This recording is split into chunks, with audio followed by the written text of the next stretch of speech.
Gimana jadinya kalau penjara paling sadis di teror hantu yang cuman mau membantai orang-orang beraura negatif? Pilihannya cuma dua.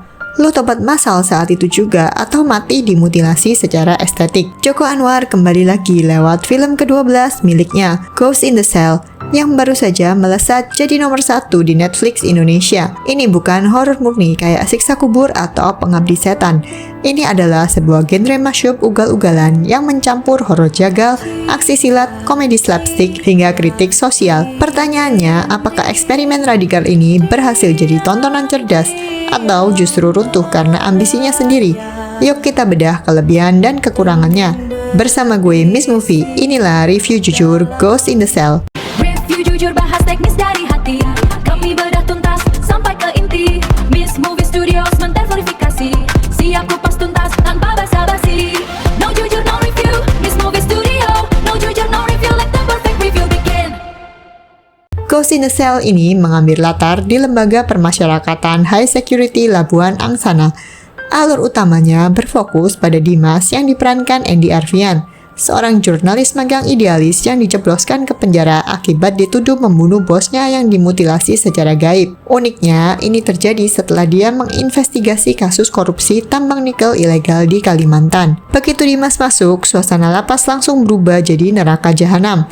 Bukan cuma karena konflik horizontal antar geng napi, tapi karena munculnya sesosok entitas gaib tak kasat mata yang mulai membantai para tahanan secara brutal. Uniknya, hantu ini mendeteksi dan mengincar korban berdasarkan frekuensi aura negatif di tubuh mereka. Alhasil, para narapidana bajingan ini dipaksa melakukan hal-hal yang mustahil demi bertahan hidup.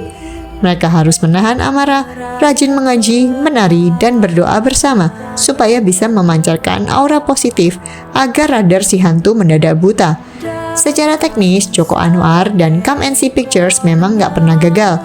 Set penjara raksasa yang dibangun dari nol itu kerasa megah, kotor, dan luar biasa imersif. Nuansa warna kekuningan yang gritty dipadukan dengan pengambilan gambar yang dinamis sukses mempertahankan ciri khas sinematik sang sutradara. Buat kalian pecinta horror gore, visual gore di film ini patut diacungi 2 jempol. Adegan mutilasi dan eksekusi kematian para napi dirancang dengan presisi estetis yang sangat tinggi. Ini bukan sekedar darah yang muncrat sembarangan, tapi ditata layaknya sebuah seni instalasi kontemporer museum yang mahal. Keindahan visual berdarah inilah yang memacu cognitive dissonance, di mana keindahan berbenturan langsung dengan kekejaman, menciptakan impresi yang membekas di memori penonton. Kelebihan lainnya ada pada komedi berbasis keputusasaan, desperation driven comedy, yang muncul saat aura berubah merah. Bayangin para kriminal kelas kakap terpaksa berdoa atau menari secara impulsif saat sedang bertarung demi dapat aura hijau aman. Komedi satirnya terasa sangat segar, organik, dan menghibur. Adegan Abimana Arya Satya menari saat bertarung atau Morgan Oey melafalkan doa Bapa Kami di tengah kepanikan massal adalah momen terbaik di film ini. Namun film ini terasa jauh di bawah standar film Joko Anwar. Masalah terbesar ada pada tonal dissonance atau ketidakselarasan nada cerita. Eksperimen mencampur genre ini rusak ketika Joko Anwar memasukkan lelucon slapstick di luar momen aura merah. Salah satu contoh paling fatal adalah adegan perkelahian antar geng menggunakan sikat WC di paruh awal film. Di saat tensi laga yang seharusnya dibangun realistik dan menegangkan, banyolan sikat WC ini justru membuat taruhannya langsung terjun bebas. Komedinya terasa dipaksakan, garing, dan merusak atmosfer survival. Joko Anwar terasa terlalu berusaha keras menjadi pintar di dalam ruang komedi yang bodoh. Kelemahan kedua terletak pada pendekatan maksimalis sinema yang mengorbankan penulisan karakter. Skenarionya memperlakukan jajaran aktor besar murni sebagai plot device. Karakter Six yang diperankan Yoga Pratama direduksi total fungsinya hanya sebagai radar berjalan untuk meneropong aura, tanpa diberi backstory yang matang.